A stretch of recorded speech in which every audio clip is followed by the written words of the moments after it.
அங்க ஆஸ்திரேலியாவில் யாருமே ஹாரன்ல கை வைக்கவே மாட்டாங்களாம். இவங்க போய் கேட்டதும் லைசென்ஸ் கொடுத்துட்டாங்களாம்.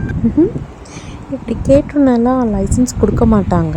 ஆனால் அந்த டைலாகில் ஒன்று உண்மைதாங்க.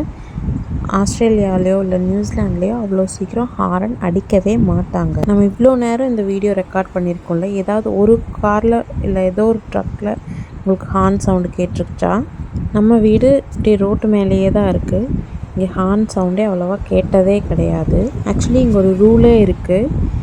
நைட்டு 11 மணிலேருந்து காலையில் 7 மணி வரைக்கும் ஏதாவது எமர்ஜென்சி இல்லாத சுச்சுவேஷனுக்கு ஹாரன் அடிக்கவே கூடாது. அதை தவிர்த்து இது ஒரு எழுதப்படாத சட்டம் அப்படிங்கிற மாதிரி வச்சுக்கலாம். ஏதாவது ஆக்சிடெண்ட்டோ இல்லை ஏதாவது இமீடியட் எமர்ஜென்சிக்கான சுச்சுவேஷன் வரும்போது மட்டும்தான் அவங்களுக்கு ஒரு ஹெட்ஸ்அப் மாதிரி ஒரு ஹாரன் கொடுப்பாங்க. முன்னாடி கார் வந்து பின்னாடி கார் வர்றது தெரியாமல் ரிவர்ஸ் வந்தாலோ, இல்லை சடனாக திரும்பி இன்னொரு கார் வர்றது தெரியாமல் திரும்பினாலோ ஆக்சிடெண்ட் ஆகிடும் அப்படிங்கிற மாதிரி சுச்சுவேஷனுக்கு மட்டும் ஒரு வார்னிங்க்கு அந்த ஹார்ன் கொடுப்பாங்க.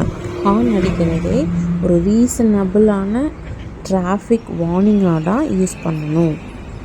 அதே மாதிரி அன்ரீசனபிளாவோ இல்லை அன்னெசரியாவோ இந்த திடீர்னு பயப்படுத்துகிற மாதிரி டிஃப்ரெண்ட் சவுண்ட் வர மாதிரியோ இல்லை ரொம்ப லவுடாக இருக்கிற மாதிரியோ நம்ம வந்து ஹார்ன் யூஸ் பண்ணக்கூடாது அப்படின்றது ஒரு எழுதப்படாத விதியாகவே இதெல்லாம் இருக்குது.